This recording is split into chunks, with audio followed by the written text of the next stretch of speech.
porque somos pessoas intolerantes, homens inconciliáveis.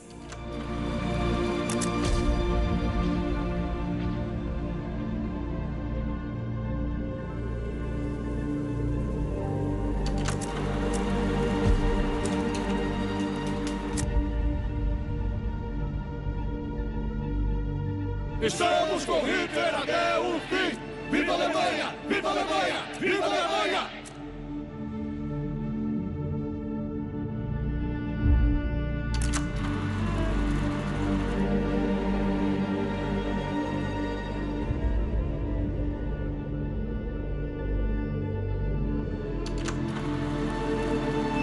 Viva a Alemanha! Viva a Alemanha! Viva a Alemanha!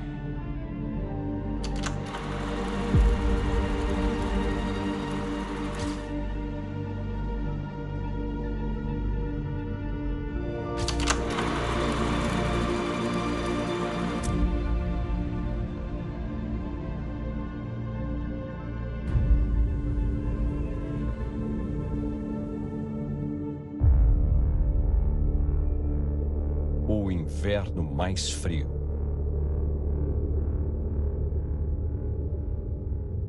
Por séculos, a Polônia foi o lar de uma das maiores comunidades judaicas do mundo. A Alemanha nazista, após invadir a Polônia, confinou os judeus nos guetos. Este foi apenas o começo. Varsóvia, Polônia.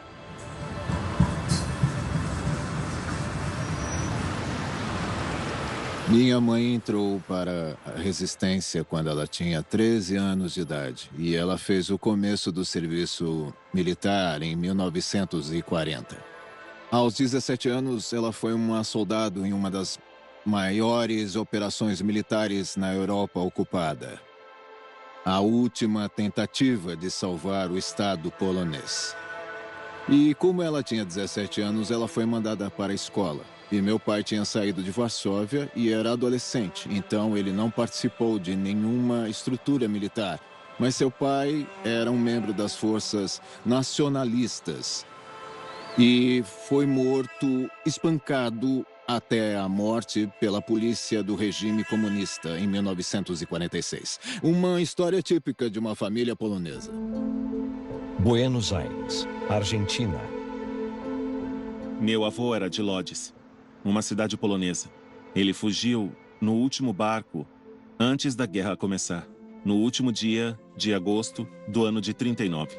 Ele perdeu na Shoah sua primeira filha, sua primeira esposa, seus pais e seus irmãos. Ele chegou na Argentina sem nada, só com esse peso no coração. E por isso, voltar à Polônia era, para mim, me reencontrar com essa história.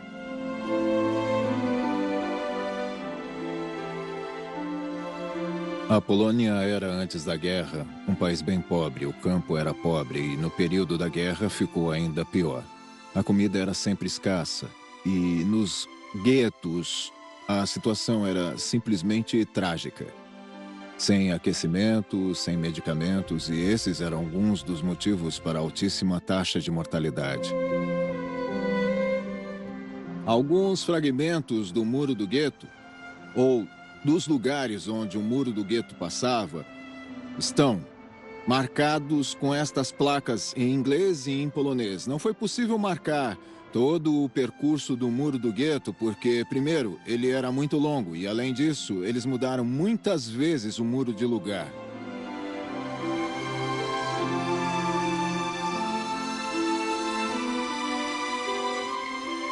Os alemães queriam construir o campo bem rápido porque eles estavam prendendo tantas pessoas que eles simplesmente ficaram sem espaço. Dezenas de milhares de poloneses foram presos nesses meses iniciais da ocupação. E eles começaram a procurar por um lugar para colocar essas pessoas, para um lugar para concentrá-las, e eles decidiram usar essa instituição que já existia na Alemanha nazista, o campo de concentração. Majdanek, campo de concentração, Polônia. No ano de 1939, a Alemanha atacou a Polônia e eles ocuparam esse território em Lublin. E depois, em 1941, eles atacaram a União Soviética e capturaram milhares de prisioneiros soviéticos. E é por isso que, em 1941, eles organizaram um campo que, no começo, foi projetado para os prisioneiros de guerra soviéticos. Mas depois, ainda em 1941, 1942, muitos prisioneiros de grupos diferentes foram trazidos para Majdanek. Em 42, quando se inicia o que se chamou de a Solução Final, Hitler tinha invadido a União Soviética em 41. E o Japão tinha entrado em guerra com os Estados Unidos, e com isso Hitler declarou guerra aos Estados Unidos. Era o pior momento da guerra. E foi então que ele decidiu iniciar imediatamente o extermínio de 6 milhões de judeus.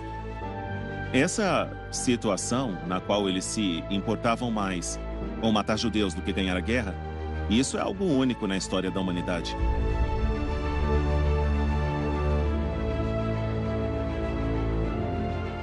O sistema de campos de concentração começa em 1933 e Dachau se tornou o principal, situado perto de Munique. Bem no início, eles eram, na verdade, mais como prisões para opositores políticos do Partido Nazista na Alemanha. Então, eles resolveram criar um novo em algum lugar do território polonês que foi anexado à Alemanha. Eles falavam de destruição, falavam de liquidar, talvez não toda a nação polonesa, mas a liderança das pessoas que carregavam a identidade da nação. Então eles decidiram construir um novo campo e eles encontraram um quartel do exército no subúrbio de uma cidadezinha. Em polonês, essa cidadezinha se chamava Auschwitz. E a versão alemã do nome é Auschwitz.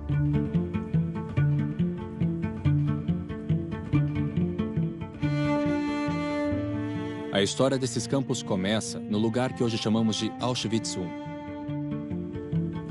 A data que nós consideramos o começo da história desse lugar é 14 de junho de 1940, quando 728 prisioneiros políticos poloneses foram deportados pelos alemães de Tarnów. Algumas pessoas eram voluntárias porque disseram a elas que iam trabalhar lá. Elas recebiam pão para isso e havia muita fome. Então, algumas pessoas pensaram, qualquer coisa deve ser melhor do que continuar aqui. E eles decidiram criar aqui um campo de concentração para 30 mil prisioneiros políticos poloneses. Basicamente, esse era o plano no começo.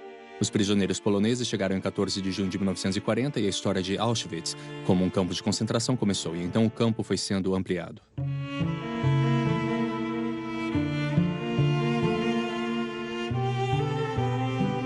Muitas pessoas sobreviveram à guerra escondidas em algum lugar, às vezes sem ver o sol por 3 anos. Porque estavam escondidas em porões e recebiam comida e roupas, mas elas não podiam sair nem serem vistas por ninguém. Algumas pessoas faziam isso por dinheiro e os judeus pagavam a elas por se arriscarem. Mas, antes de mais nada, você precisa entender que isso era um risco gigantesco. Ajudar um judeu era arriscar não apenas sua própria vida, mas também a vida da sua família e, às vezes, até dos vizinhos. Depois eles começaram a pensar em fazer mais expansões, principalmente no outono de 1941, quando chegaram informações a Auschwitz de que eles deviam esperar a chegada de muitos prisioneiros de guerra soviéticos, de soldados soviéticos. É por isso que eles decidiram construir um segundo campo, o de Birkenau, para conseguir receber 125 mil pessoas, que era o planejado.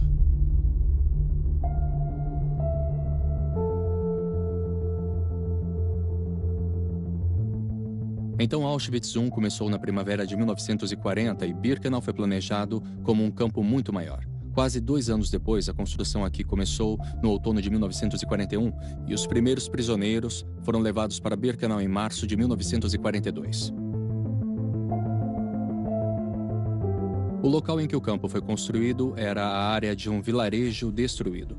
Todos esses tijolos e elementos de madeira vêm de casas que foram destruídas pelos prisioneiros. E eles usaram esses materiais para fazer casernas. E em cada caserna dessas dormiam ao menos 700 prisioneiros, e às vezes até cerca de 1.000 pessoas. A população judaica inteira da Europa era calculada em 12 milhões. A Polônia era o lar de 3,5 milhões de judeus. Nas repúblicas ocidentais da União Soviética, havia outros 2,5 milhões. Isso quer dizer que metade do total da população judaica da Europa estava morando em uma área relativamente pequena da Europa Central. Então era muito mais barato trazer 700 mil judeus franceses até a Polônia do que levar 3 milhões de judeus poloneses para outro lugar. Então o motivo pelo qual o Holocausto aconteceu aqui é que aqui tinha mais para destruir do que em qualquer outro lugar do mundo. No momento em que se reúnem os principais comandantes nazistas do que vai ser a solução final em Wannsee, em 1942, eles já tinham roubado tudo dos judeus, já tinham lhes tirado todos os direitos. E os judeus, pelas leis de Nuremberg, já tinham deixado de fazer parte do povo alemão. E não havia nenhuma necessidade de fazer nada contra eles para lhes tirar o que já tinha sido tirado. O extermínio era totalmente desnecessário. Não havia rebeliões judaicas, não havia partidos políticos judeus, não havia contato entre os judeus e o resto das potências que estavam em guerra contra a Alemanha. Podiam tê-los usado como escravos, podiam tê-los usado como soldados, podiam tê-los deixado isolados nas fronteiras do Reich. Havia dezenas de soluções mais convenientes para os nazistas do que o extermínio. Isso não teve nenhuma relação nem com a ganância, nem com a vingança, porque não havia do que se vingar. Não havia um conflito entre judeus alemães e alemães não judeus. Não existiu conflito.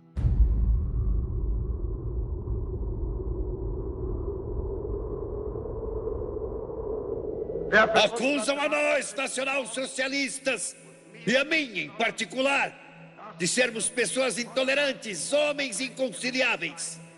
Dizem que nós não queremos trabalhar com outros partidos, que os nacional-socialistas não são alemães em absoluto, porque se recusam a trabalhar com outros partidos, que é típico dos alemães ter 30 partidos. Eu quero afirmar para vocês, os senhores têm razão, nós somos intolerantes. Eu me propus um objetivo, varrer os 30 partidos da Alemanha, bem como as pessoas como vocês. Nós escolhemos um objetivo para nós e o defenderemos fanaticamente, sem piedade, até o túmulo.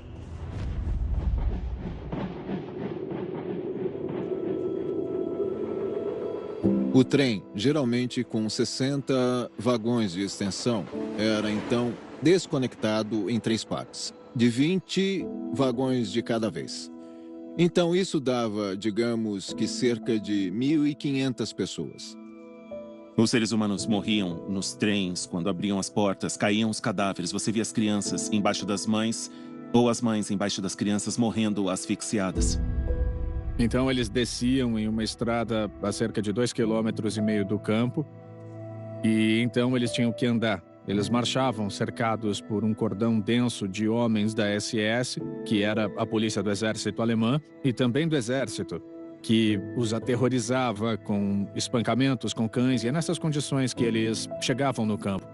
Quando um transporte chegava, eles falavam para as pessoas que sua jornada tinha acabado, eles falavam que estavam sendo reassentados. E falavam para eles que antes de irem para suas novas casas, de irem para suas novas habitações, para trabalhar, eles precisavam tomar uma ducha. Depois da ducha, eles tinham que sair das casernas e, às vezes, ficavam muitas horas esperando por suas roupas de prisioneiros.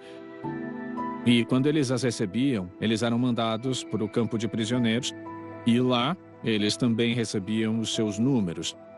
E esse era um momento muito importante, porque depois disso, não era mais permitido a eles usar os seus nomes. Sempre que um oficial da SS perguntava quem você era, eles tinham que responder pronunciando o seu número em alemão.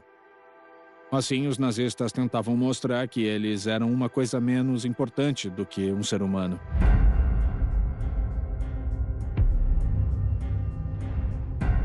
Os homens e meninos mais velhos ficavam de um lado e as mulheres e crianças do outro.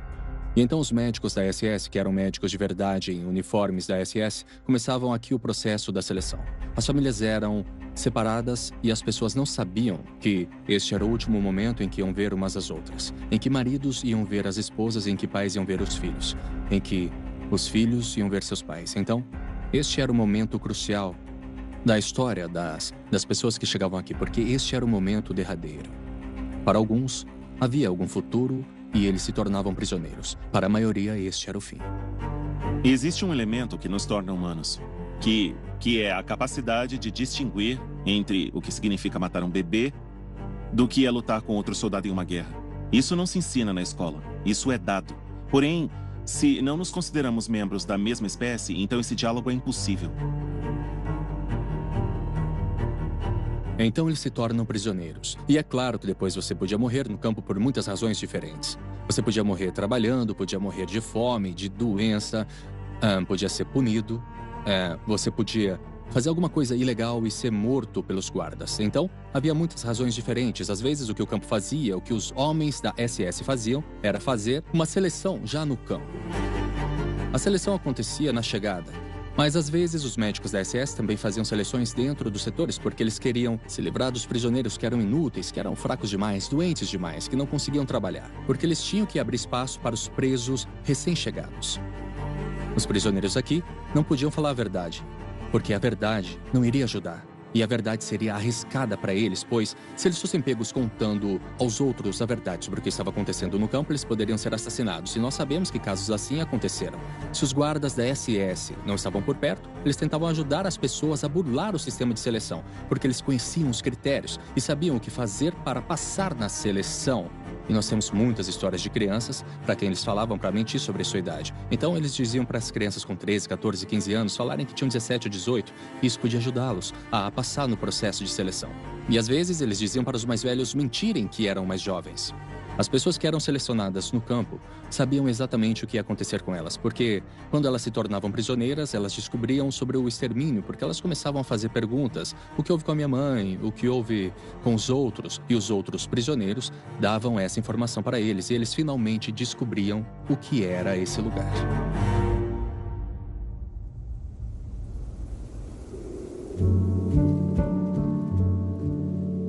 Majdanek, campo de concentração, Polônia. Quando os primeiros grupos de prisioneiros foram trazidos para cá, em 1941, todo o território do campo de Majdanek estava vazio. Não tinha quase nada aqui. Tudo que podemos ver em Majdanek foi feito pelos prisioneiros, por seu trabalho escravo para a Alemanha nazista. Os prisioneiros foram forçados a construir cerca de 280 casernas de madeira. Por conta da situação terrível, das condições terríveis daqui, a maioria deles morria pouco depois de chegar em Majdanek.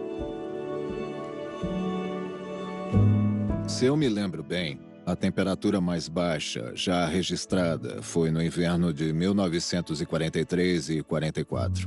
Agora imaginem, as pessoas são pegas e depois transportadas por centenas de quilômetros com temperaturas como essas ou até mais baixas. As condições de vida em Majdanek eram muito primitivas, mesmo se comparadas às de outros campos de concentração. Eles não tinham comida o bastante. Todo dia eles recebiam cerca de 800 calorias, o que com certeza era muito pouco para homens que estavam fazendo trabalhos pesados como eles faziam. O tempo todo eles eram espancados pelos oficiais da SS ou pelos prisioneiros funcionais. Mesmo durante a noite, eles não conseguiam descansar, porque as condições nas casernas eram terríveis.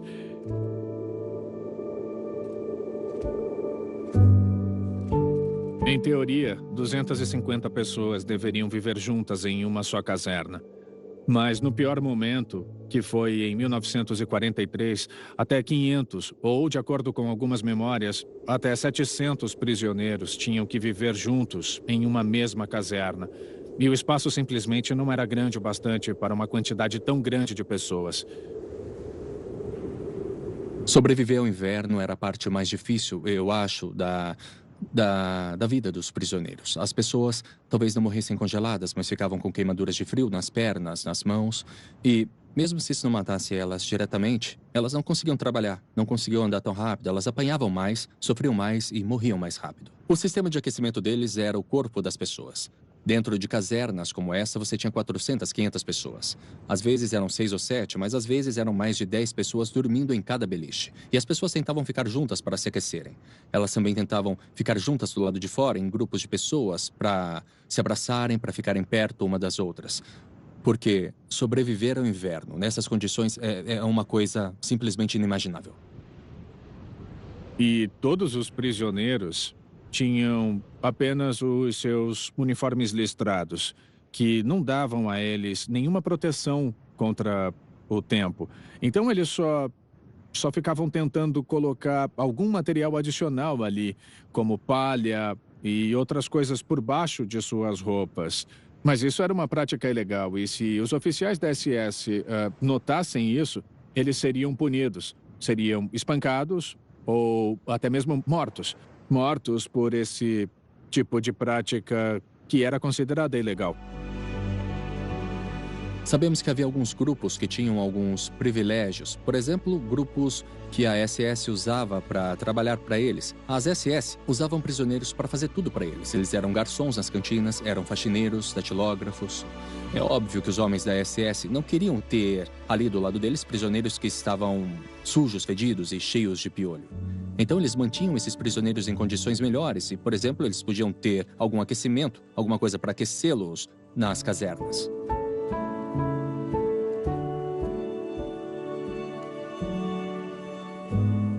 Não fazia sentido para os alemães usarem aquecimento naqueles cômodos congelantes. Você poderia dizer que isso era uma tortura a mais, mas o objetivo não era torturar pessoas. O objetivo era não gastar nem mesmo um único centavo além do necessário.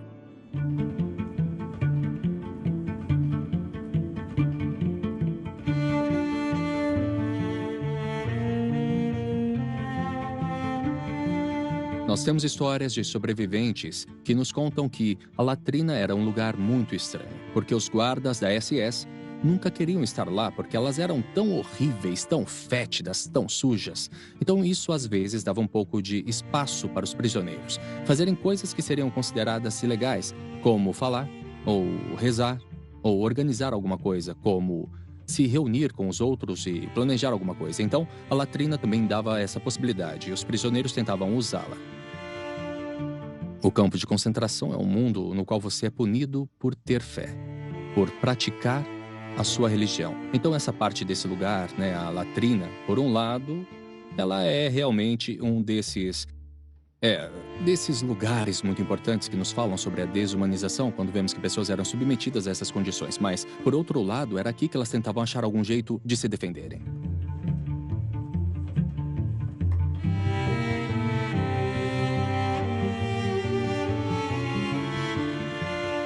Em primeiro lugar, nós vemos uma caserna típica, mas ela tem sua própria história especial. Porque 2 vezes na história de Birkenau, ela foi uma caserna para crianças. Esses desenhos foram feitos aqui por alguns dos prisioneiros que queriam fazer deste local um lugar mais tolerável para as crianças daqui. É um gesto incrivelmente singelo, porque no mundo da desumanização, com as pessoas sofrendo terrivelmente, nesse mundo em que as crianças estavam morrendo, alguns dos prisioneiros tentaram ajudar as crianças. Não salvá-las, porque eles não tinham como fazer isso, mas eles queriam criar um lugar que fosse um pouquinho mais amistoso para elas, um pouquinho mais tolerável para elas. E se estamos falando da história de Auschwitz como a história da desumanização, a história desses desenhos e a história das vítimas tentando ajudar as crianças é a história da força humana e também da vontade de tentar proteger o que há de humano em nós.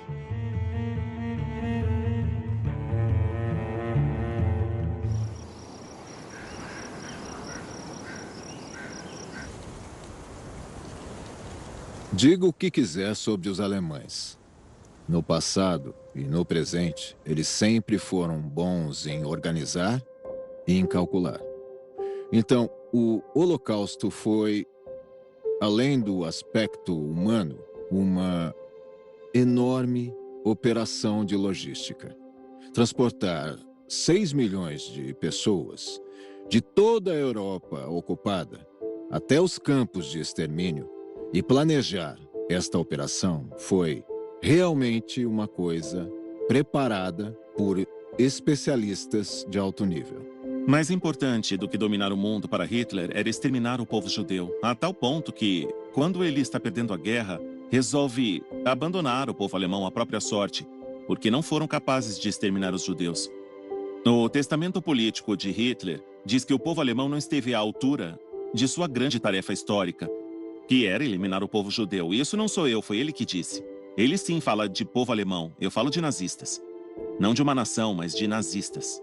Isso deve ter sido um processo muito caro. Então, os judeus tinham que pagar por isso, com suas roupas, com seus pertences. Então, todas as economias, como com aquecimento, com comida, com o que fosse, eram bem-vindas.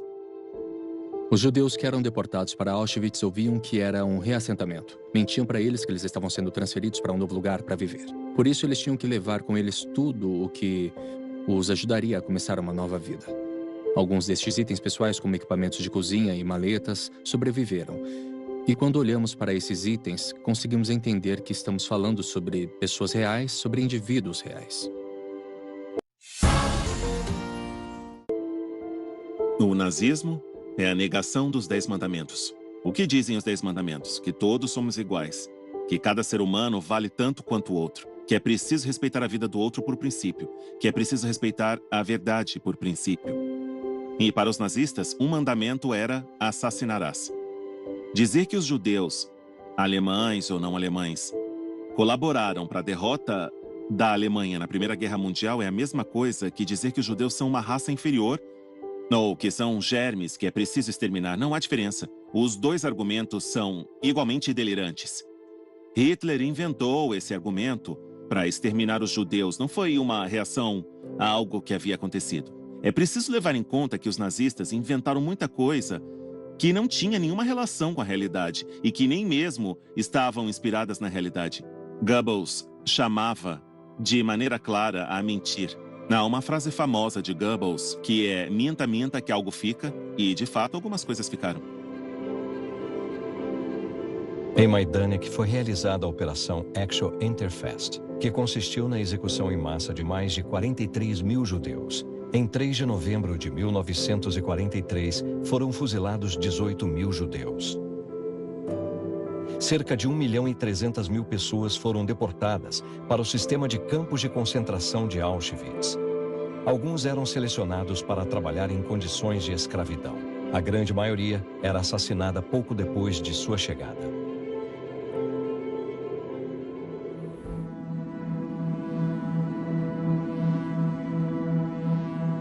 O problema do campo era sempre a falta de espaço.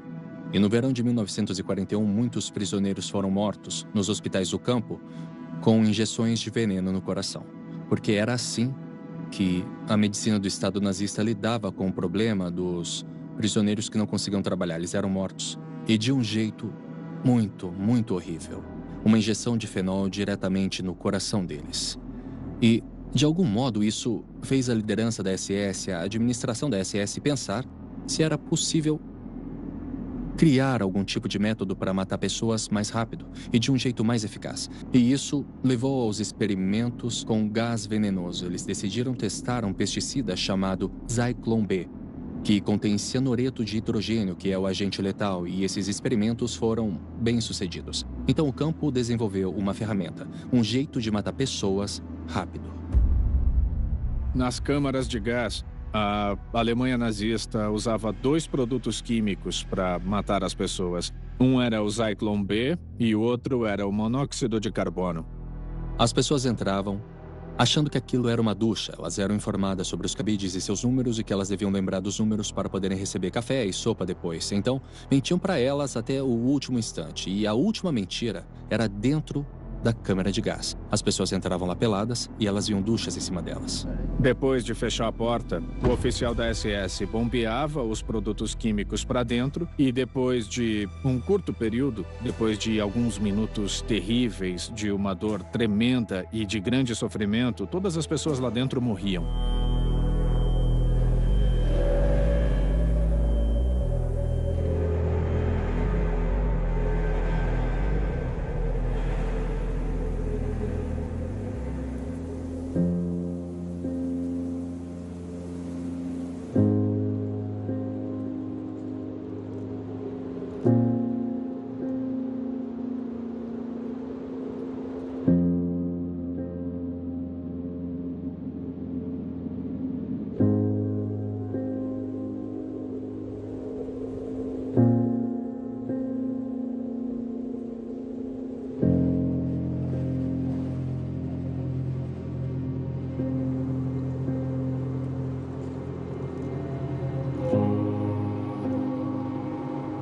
Depois, os prisioneiros de grupos de trabalho especiais eram forçados a descer lá, abrir as câmaras e retirar todos os corpos das câmaras de gás.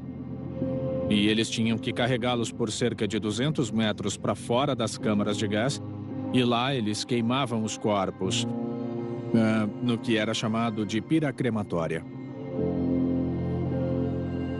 Os alemães forçavam prisioneiros a trabalharem nas câmaras de gás e no crematório. Eles tinham que limpar a área onde eles se despiam, limpar a câmara de gás, processar os corpos, cortar os cabelos, queimar os corpos, e alguns deles sobreviviam. E eles nos contam sobre um grito horrível que começava a operação porque as pessoas percebiam que estavam sendo assassinadas, e daí depois de 8, 9, 10 minutos tudo ficava em silêncio. As pessoas estavam desacordadas e estavam morrendo em silêncio. E depois de cerca de mais ou menos meia hora, os médicos da SS, que sempre supervisionavam o processo, davam a ordem de que o processo de assassinato tinha acabado e o sistema de ventilação era ligado.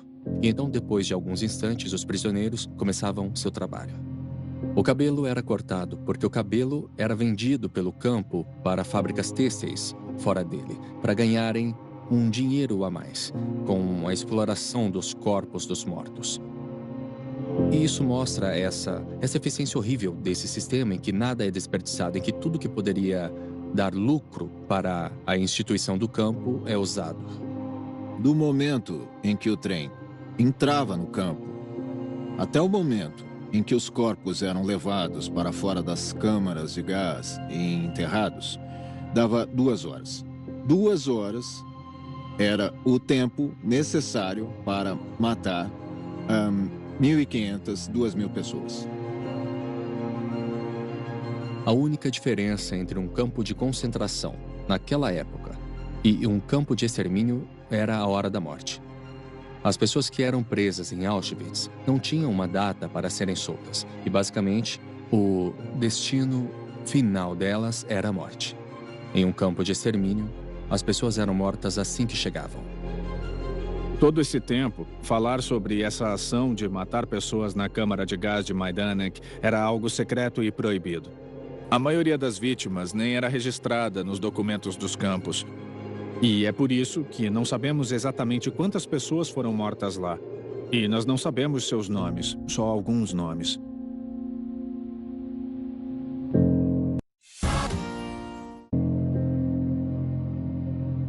Uma coisa que é muito perturbadora é a racionalidade desse processo, começando pela deportação, pela seleção, as pessoas sendo informadas sobre as duchas. Tudo parece muito lógico, tudo é muito racional.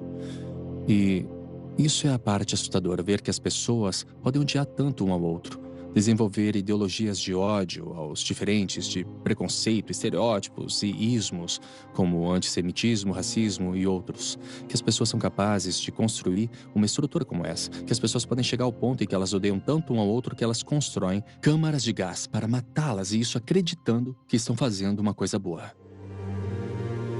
Os nazistas assassinaram mais de 11 milhões de pessoas. 6 milhões eram judeus. Quase 2/3 da população judaica da Europa foram exterminados.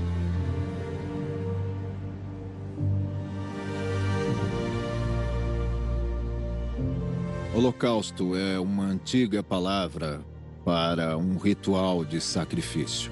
Os judeus usavam a palavra Shoah, que quer dizer desastre. Na verdade, em nenhuma língua humana existe uma palavra para um evento como esse, para matar com métodos industriais 6 milhões de pessoas. A Shoah é uma palavra hebraica que é única, como foi esse genocídio.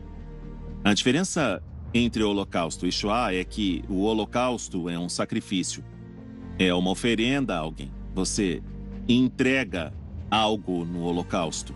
E os judeus não se entregaram e nem se sacrificaram por algo. Eles foram exterminados. Foi um massacre.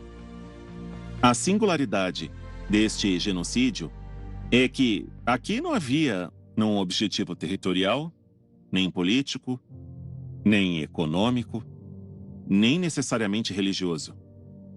Era a ideia de que era preciso exterminar um povo, porque esse povo representava um perigo em si. independente de suas ações.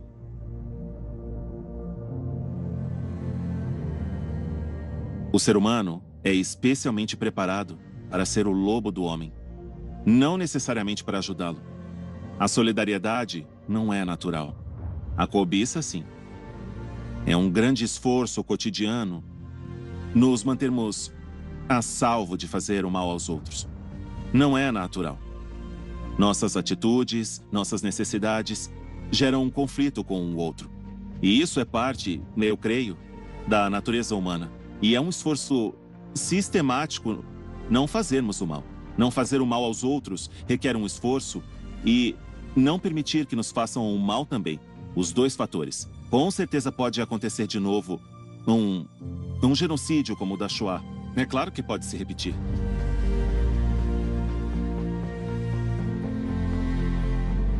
A Polônia de hoje, nossa intelectualidade, nossa história, é uma continuação de nosso passado. Nós podemos ter orgulho de nossos ancestrais.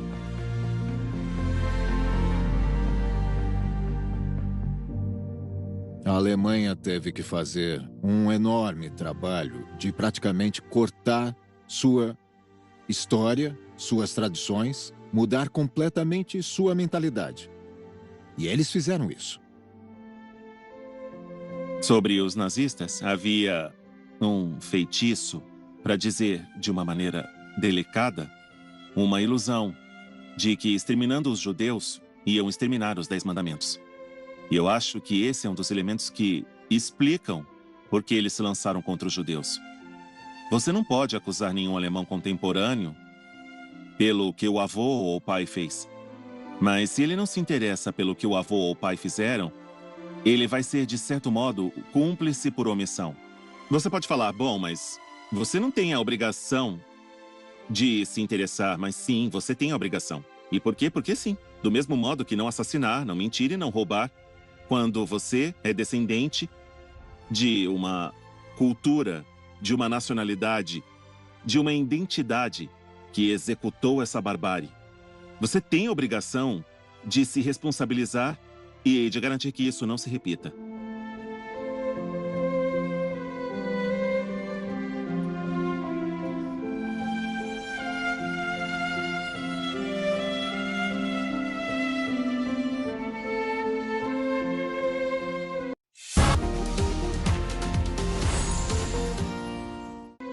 Não existe história, intelectualidade, nem tradições da Polônia sem os judeus. E não existe história, intelectualidade e tradições judaicas sem a Polônia. Nós temos uma história em comum. Nós não existimos sem um ao outro. Alguém de fora veio em 1939 e cortou essa história. O Holocausto matou 6 milhões de judeus, mas ele também matou parte da Polônia.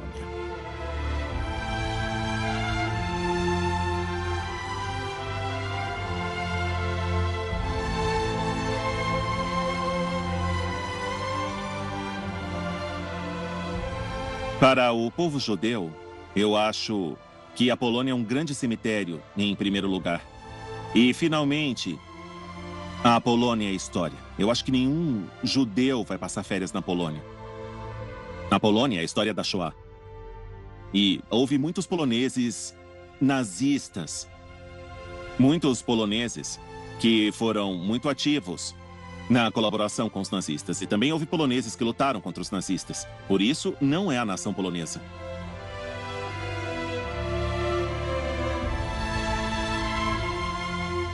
Eu cresci a uns 200 metros daqui. Então, um dia eu percebi que existe uma cidade inteira enterrada embaixo da estrada. Aqui, embaixo desta calçada, tem uma cidade enterrada. E eu não preciso buscar civilizações extintas na América do Sul ou no Egito. Eu tenho uma civilização extinta aqui, embaixo dos meus pés. E eu quero saber mais sobre ela, eu quero me lembrar dela e eu quero falar sobre ela.